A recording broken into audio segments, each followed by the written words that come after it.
Okay, so today we're going to be doing the data reduction again for Lab 2, but instead of using MATLAB, we're going to be using Python.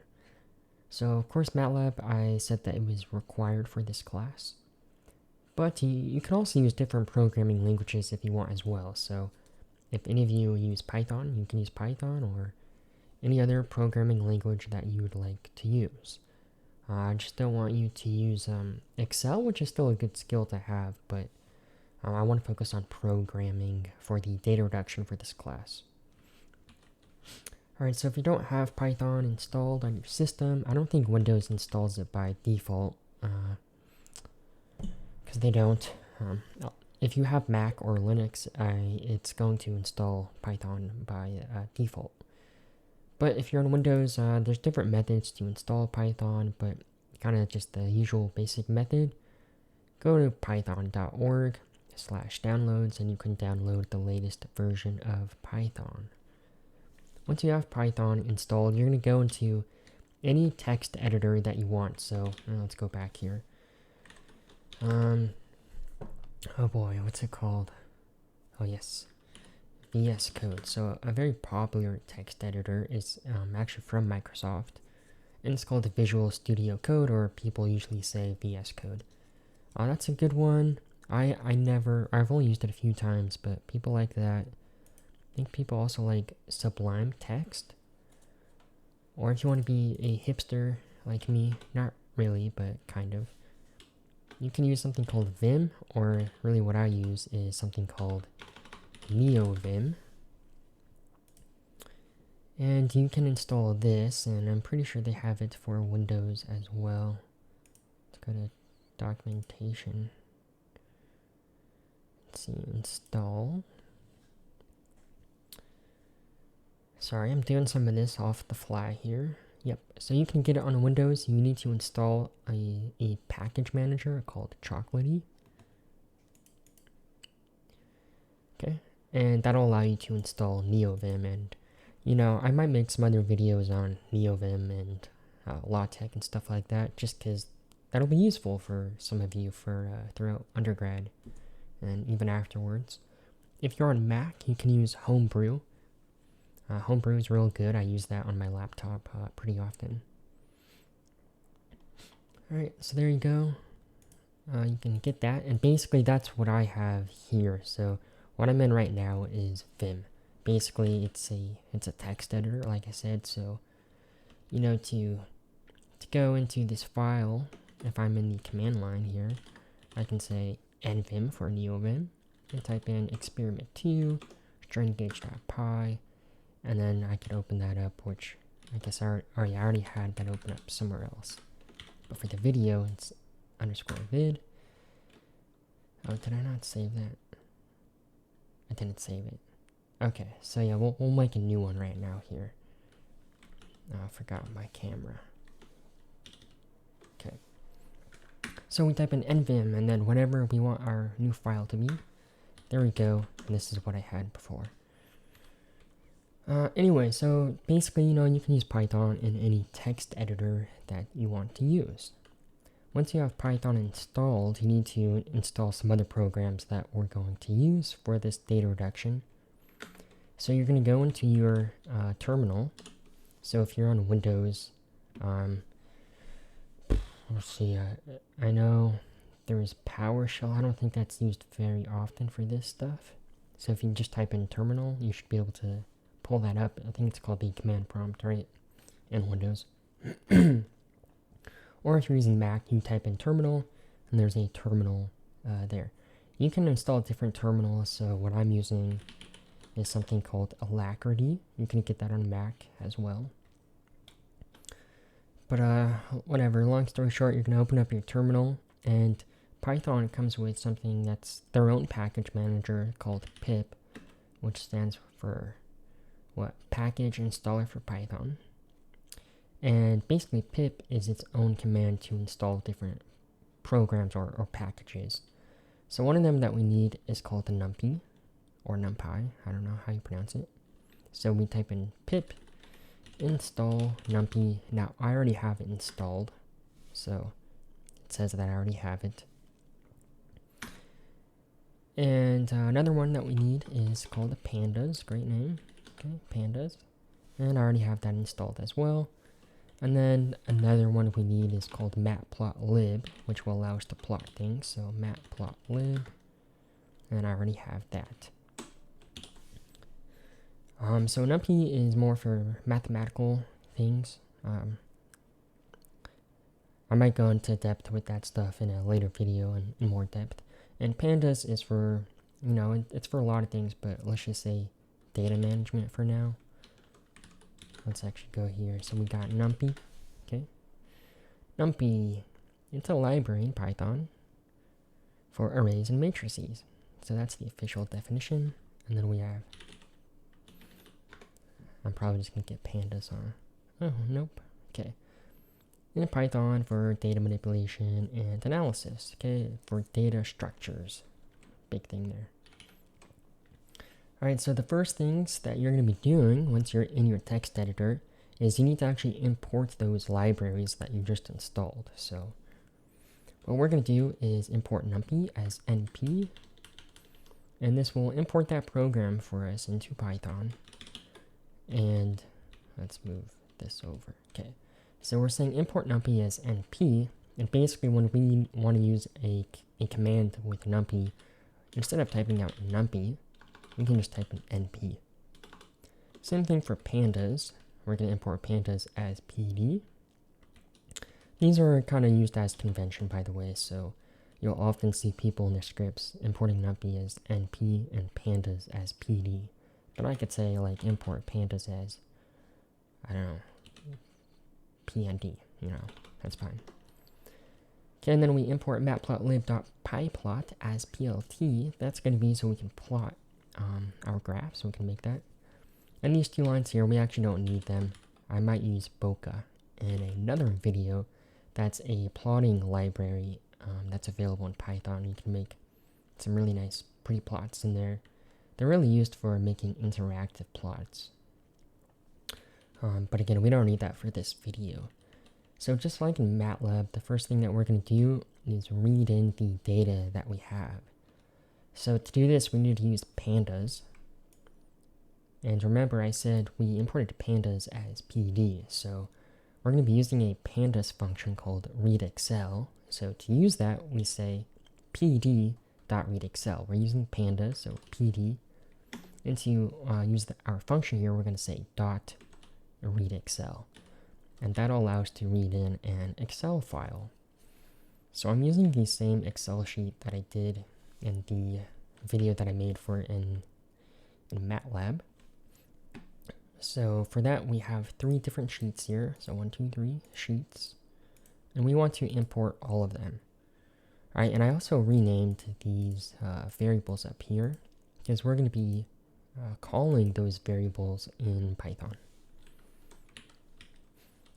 So we say pd.readExcel, and just like in MATLAB, these 2 dots and a forward slash in case, or a forward slash is G's is the convention for Linux to go from directory to directory. On Windows, it's a backslash. Okay. So I'm going back 2 directories, then I'm going into a folder called data, and then Friday 11:30. It's the same thing that I did in MATLAB, except over here. So the only difference from what we did, you know, in MATLAB we used a function called readMatrix. Here we're using a function called readExcel. And to import the sheets in Python, instead of using the ops function that we used in MATLAB, we're actually just going to say on the same line which sheet that we want to import. You know, we could have done this also in a for loop as well if we wanted to, where we could iterate sheet by sheet. But I typed it all out here, so yes, some of you might say, oh, you know, it's hard coding. And technically that's true. Ossiel, you might say that. Alright, so we got sheet 1, sheet 2, and sheet 3. We have all of our data sheets now. Okay, so we did that. You know, I could say in Python we don't have a command window or a workspace, and that can be a little annoying at times. So what we often make use of is the print function. So if I want to look at one of these sheets, I'll say print T1, and then there we go. That's the sheet that we just imported. And one of the big differences with Python and other programming languages compared to MATLAB is that in these programming languages, we start counting at 0. So you see here in our first row, right, we have a 0 over here. So we don't have a 1. It's not row 1, it's row 0. And that's how everything works in Python. It starts at 0, not 1 like MATLAB does. And really, MATLAB is the odd one out. It's programming languages usually do not start at 1. So you'll see people kind of share on MATLAB for that. Okay, so we're going to be making use of our print function pretty often, especially for debugging things. Okay, so we're going to calculate our diameter, and I still haven't gotten the actual diameter from Tate's group, so we're going to use someone else's once again, just for reference. So 0.3725 plus 0.375 divided by 2. There we go. And also in Python, you see I don't have to suppress the statement. It's already suppressed by default, so I can run this and it doesn't show up anywhere. If I want to look at it, I can say print diam, and now it shows up in our output here. Okay, and in VS Code, you get this output in a similar fashion there. I haven't discussed how to run your Python script. So in Vim, you can type in commands on the bottom here by typing colon, and this comes up, and you can type in a command. I have a hotkey that is already set up, so it saves the file, and then it actually runs the script. But let's go out of here. So we're back in our terminal. This is another way where you can run a script if you're in a text editor that can't run the script with any text editor, but the popular ones can. Like VS Code, you can run your script with any text editor. But if you're in your terminal and you want to run the script, you can type in Python. That's going to be the function. So Python, and then whatever your script is. So experiment2 string gauge vid.py. And it just ran, and we saw that output for our print statement that we had, which was print diam. So there we go, it ran. Obviously, that's not very convenient, so I'm going to go into our script again. Okay, so there's our diameter, and now I'm going to put all of our data in a list. So data to list. Did we do something similar in MATLAB? Let's go back. I forget what we did. Oh, not that one. This one. Okay, no, we didn't. So we still had everything kind of as their own kind of sheet, basically. We're looping through all of the sheets here, but we never put them all together, We didn't use a cell array like we did in Lab 1. I forgot to say, I'll talk about this in class, but I realized after I made the video for the second data reduction for MATLAB that I calculated stress incorrectly. Really, I calculated the cross-sectional area incorrectly. So I was doing pi divided by 4 multiplied by the diameter, all of that as one term squared.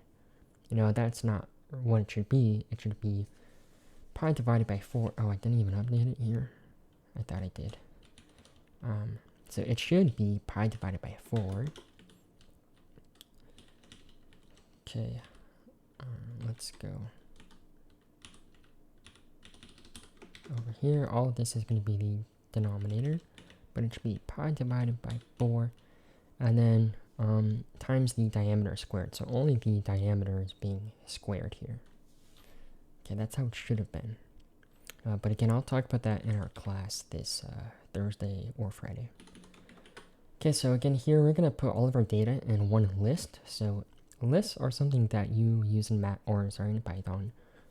They're somewhat similar in why we use cell arrays. They're still different. It's very different than a cell array in MATLAB.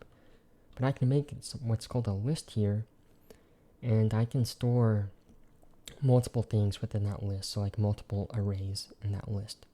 So let's just do it, and then I'll show you what it looks like. So I'll call this data, and I want to have all of the data that we imported up top. Okay, and again, I'm going to print this out. So let's print it, run it, and here we go. So we have our list here, and this is basically everything that we have up here, and now it's in a list. So I could do like print data dot t1. Oops. Print data dot t1. Oh, oops. No. Print data 1. Okay. And this will be the second sheet that we imported. So let's check here, and that corresponds. Because remember, we start counting at 0 in Python. So we have, I'm on the second sheet over here. 101.286, there we go. So 000, 199, yep. And then 89. If I type in data 0, so that's like array addressing for our very 0 again, that's where we start counting. So that's going to refer to our first sheet. And we see that does as well. And we can look at the third sheet, so that'll be 2. And there we go, that matches up as well. Okay, so let's print it all out again. So you see it's only showing 2 things here, but they're all there. Okay, all of the sheets are actually there. It's just kind of constraining the output here. Alright, and then now we just need to do our calculations in our for loop. So it's pretty simple. Okay, calculations. So it's a good intro to Python if you've never used it before.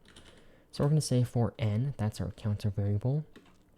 And for loops are a little bit different in Python. So instead of saying for n is equal to 1 to 3, like we did in MATLAB here we said s, but whatever.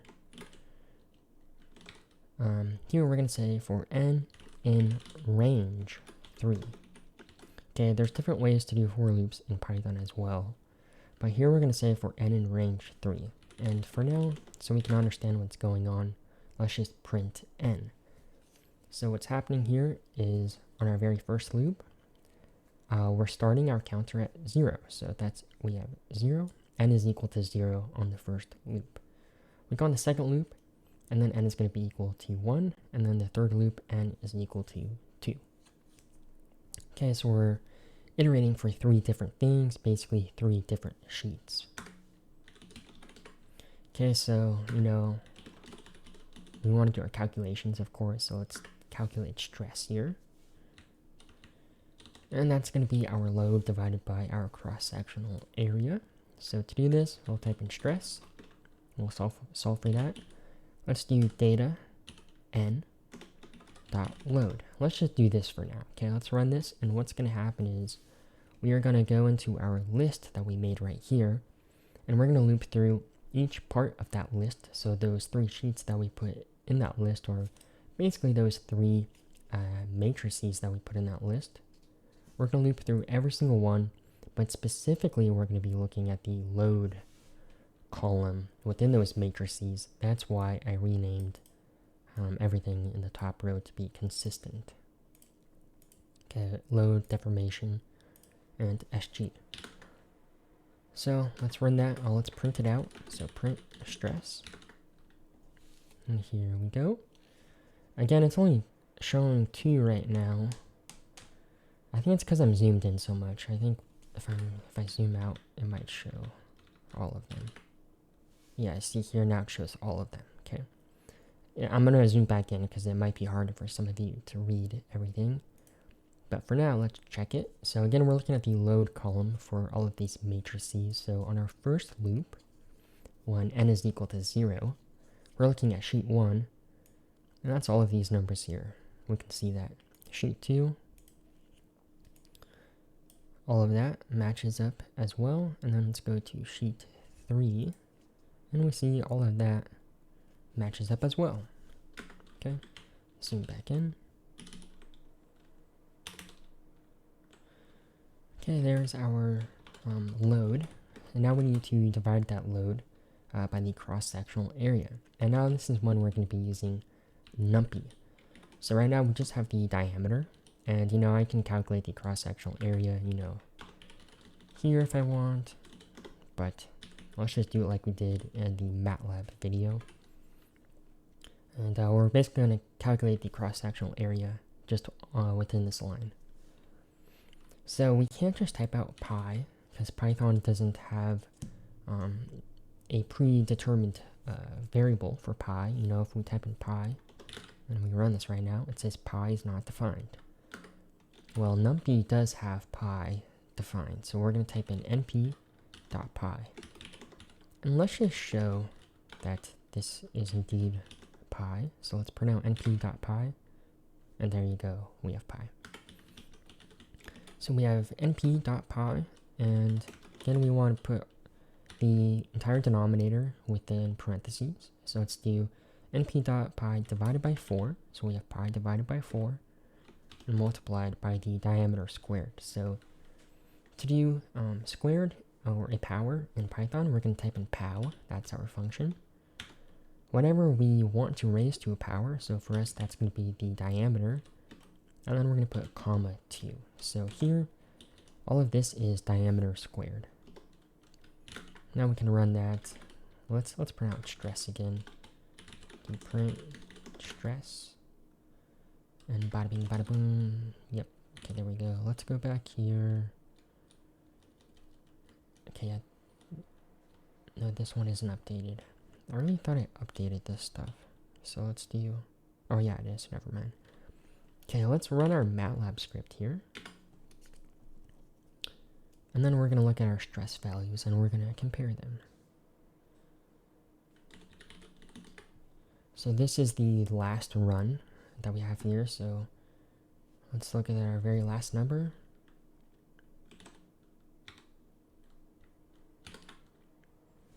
And you see that they're the same. So we have 13,690 in Python. Go to MATLAB, we have 13,691 because we need to go 4 over. 1, 2, 3, 4. That's 13,691. Obviously rounded up. Okay. And you know, you can look at all of the other ones too. They're going to be the same. Okay, there's stress. Now we got to do strain from extensometer.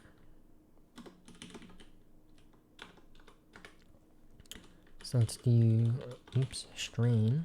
Strain is going to be equal to our deformation. So we're going to be doing theta n dot deformation. And we're going to divide this by 2, our original length. And again, we are looping through all of our sheets here.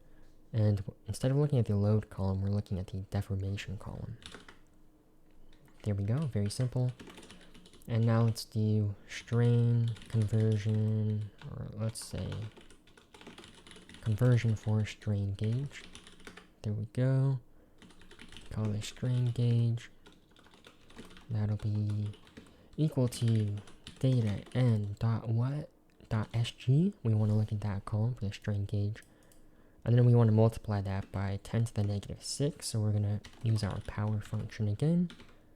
We want to raise the power for the number 10, and we want to raise it to a power of negative 6. And let's print out our strain gauge values. Strain gauge. I guess we can first print the strain values and compare to MATLAB. Okay, last one, 0.001404. Go here, strain. Oh, strain extensometer. Let's change this formatting here so I can say format short G, and now that should look better. Yep, there we go. So now it's like a whole number. Yep, exponent scientific notation. 0.0140445. There you go. Okay, so they're the same for strain. And we can look this strain gauge too if we want. So strain gauge, the last one, 0.001469. Let's go to Python. 0.01469. Okay, they're the same. And that's it for the calculation. So now all we have to do is plot. So just like we did in MATLAB, we're going to plot within our for loop here. Let's see how many. So in total, in MATLAB, we have 57 lines of code. Now we do have spaces too, so it's not going to be a great comparison. Like here's an extra space, and you know, we have a lot of comments, stuff like that. But we're at 56 lines. Okay, and so far in here we're at 30. We still need to plot stuff though. So for this is when we're going to be using the matplotlib package, which we already imported the plotting portion up here. Okay, so we're going to be within our loop still, and we're going to do our plots. Oh yeah, for comments, by the way, in Python, if you haven't figured it out already, they are hashes. So if I do a %, that's actually going to be read as a %, in Python. Okay, remember we imported matplotlib.pyplot as PLT, so to use that functionality in Python, we're going to type in PLT and dot whatever. So let's do PLT.plot. That's going to make our line plot. Okay, we want to have strain for X data and then stress for the Y data. If I want to have another curve on that same graph, we don't need to say hold on. We can actually just go ahead and make another plot. So plt.plot. Let's do strain gauge and then stress. Let's run this. Nothing shows up, right? It still ran, but nothing is going to show up by default. So to get it to show up, let's do plt.show. And then we're going to have these empty parentheses here. Let's run it now. And now something shows up. This is our very last figure that's generated. So this is basically trial 3. Actually, no. So forget what I just said. It's first showing the first one, then the second, then the third. Okay, there we go. I'll comment that out for now because I don't want it to... no, let's leave it uncommented. So we can look at it when we add stuff each time. So let's add in our legend. So we're going to do plt.legend. And just like in MATLAB, the first argument in here is going to be the first thing that we plotted. So that was the extensometer data. And if I try to put in strain gauge here, oops, strain gauge, you see we get an error. Our legend isn't showing up. Python's not happy, so to fix that, we're going to put square brackets around both of those arguments. And now let's run it. And there we go, we have our legend. I guess you can't move it like you can in MATLAB. You gotta specify the location. I forget that command offhand, but you could Google that very easily. So we'll leave that there. Let's do our X label, so plt.xlabel. Very typical. We have strain, and we're going to do inch per inch. plt.y label, we got stress, that's in PSI. Let's add in our title. Actually, we'll do that in a second. Okay. We got our... Guys, I'm going to put you over here now. We got our X label, we got our Y label. We can change the text size as well. Not going to do that now. And now let's add in our title. So we're going to do something similar as we did in MATLAB. To have the trial number actually show up in our title automatically by looping, similar to this here. So to do that, let's do plt.title. And then we're going to say that this is our stress strain curve. And this is going to be trial. And let's leave a space just like we did in MATLAB, so the number isn't right next to the L. So let's say trial. And now we're going to say plus. Okay, we're going to say plus, so still add this on to our title. So plus string str. And then we're going to say n plus 1, because remember in our first loop n is actually equal to 0, because that's how MATLAB, or that's how Python starts counting. It starts counting at 0. I don't want to say trial 0, of course. We want it to say trial 1, 2, and then 3. So that's why we have n plus 1. We run that, and there we go. We have trial 1, trial 2, trial 3. Alright, now we want to save our figures. So let's do plt dot save fig. Let's put, oh, we can uncomment that now. Or I mean, comment it out. So let's do plt dot save fig. So this is kind of like export graphics in MATLAB. And you can put in your file name, you can type it out here if you want, but a good convention is to actually predefine it. So we're going to use something called an f string. So we'll type an f and then whatever we want to save our file as. So I want to save this in my figures folder. So let's go here, figures. Let's make another directory here. So we'll call this Python vid. Okay, we want to save it into here. So figures slash Python vid, and then let's call this stress strain trial. Okay, and then we'll do an underscore, and then in here I'm going to say n:01d. That's in curly brackets, and then .png. So let's copy that, and let's first do just like this. Okay, we'll save it as, it's going to go in our figures folder, Python vid folder, and then we're going to call it stress strain trial. Let's run this and see what actually happens. Okay, we run it. Oops, I need to save the figure, so we're gonna say a file name. Okay, that's what the file, that's where it's gonna be saved to. And then we can specify the resolution, just like we do in MATLAB, by saying DPI equals 300. Let's run this now. Okay, it ran fine. Let's go to our figures. Only got one figure, and that's the last trial. Actually, well, it says it's the last trial, but really, see, it's every single trial. We saved everything in here. So we have 2 lines, and we have 2 lines, and 2 more lines. They're kind of bunching up on each other in one portion here, which is kind of interesting, really. And also, our legend isn't accurate for all of the lines that were plotted, so there's a few issues, right? First being, we only have one figure, we don't have 3, and all of the curves are on this one figure, so let's fix that. To do that, all you gotta do is, after you save the figure, say plt.close. And now we're actually gonna have, actually no, I shouldn't say that yet. We still have one issue. So we fixed one issue, but we didn't fix both of them. So we don't have all of the lines on one figure, but we only saved one figure, which was the last trial.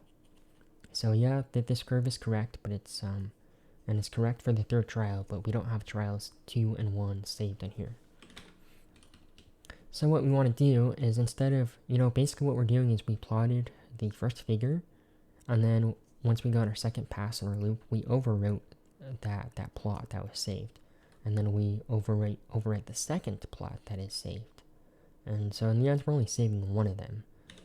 Okay, so that's why we want to do it like this, where we're actually, now we are, in these curly brackets here, we are looping for n. That's, remember, our looping variable, our counter variable.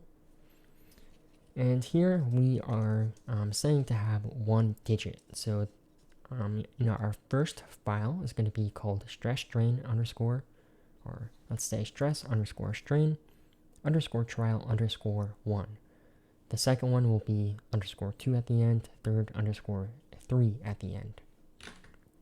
Let's run it now. Now let's check it out, and there we go. So we got underscore 0, 1, and 2. Sorry, I said before 1, 2, 3. We could do n plus 1, I think. Let's see. And yeah, there you go. So let's delete that one and delete that. Now we have 1, 2, 3 for all of our trials. And you see that they are, they're different. So there we go. We got all 3. There is one thing that I forgot to go over, which is the white space in the beginning and the end. So we fixed that in MATLAB, so let's also fix it in here. Let's see, where did I do it after? We'll do it after we plot it. So let's do plt.xlim, so it's same kind of, even function as in MATLAB xlim. So for the minimum x value, let's say we want to do the minimum value of the strain gauge. And again, we're doing that because the strain gauge here, that's the furthest to the left. And for our maximum value, we're also going to use the strain gauge because that's furthest to the right. And then we're going to say max of strain gauge. Oh, I didn't put a comma. We need to have a comma.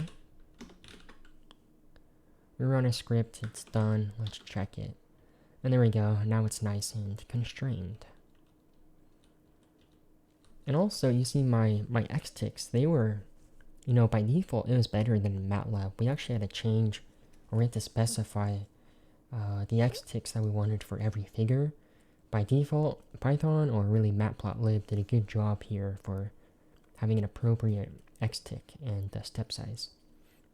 And also we have whole numbers for both the strain and the stress. We didn't need to change anything regarding exponents for that. So pretty nice, right?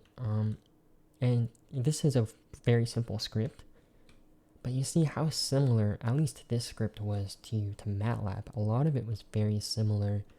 Yes, you do have some kind of unique things, or things that are unique to Python, like this formatting that we have for our for loop. Also, you see, I never had an end statement here for the for loop. You don't need that in Python. Okay, at this point, once I'm on like line 45 here, I'm outside of the loop because I'm going to be typing right there. If I was over here, then I'm still in the loop. Okay, and obviously starting at 0 for counting, that's different in Python. But again, I think most, if not all languages besides MATLAB start counting at 0. Don't quote me on that, I'm not totally sure. And, accessing some columns are different. We have dot notation, although MATLAB does have dot notation for tables in MATLAB. That's the actual data type that MATLAB calls it, a table. Powers, and that's a little different. And then defining pi, we use Numpy for that. We used pandas to read in our data. And yeah, there's some differences, but overall, this was very similar to MATLAB. And that's the case for a lot of the coding, at least for like these kind of labs. But yeah, there are definitely some differences. So, anyways, if you're interested in me making a Python video for all of the experiments, I can do that maybe. I mean, it depends on how much free time I have, but I think it's really good for you to learn Python as well if you can, because you're going to be using Python way more than MATLAB outside of school. MATLAB, yeah, is used sometimes, but mostly for Simulink, which is a graphical interface to do modeling, a ton of different modeling in there. But actual like programming in MATLAB, not used often in industry, very rare, because one, you gotta pay for a license, two, it's slow as hell, and not many people use MATLAB. You use open source programming often, like Python, even though Python isn't super fast either. But Python is really, really popular outside of school, so this would be something that's very useful to at least get a taste of Python and start to understand some of the basics. Alright, so that's Lab 2 in Python. So you can use this code as well, and you can use it for your report, your memo. You have the option of using any programming language, basically. So you can use MATLAB, or you can use Python, or something else if you want. And yeah, so again, you do need to do another calculation, I think, for the elastic modulus. So I'll leave that part as well to you, for you to do on your own. But you get the idea, hopefully, now for how we loop for things. Okay, so that's the video. Bye-bye.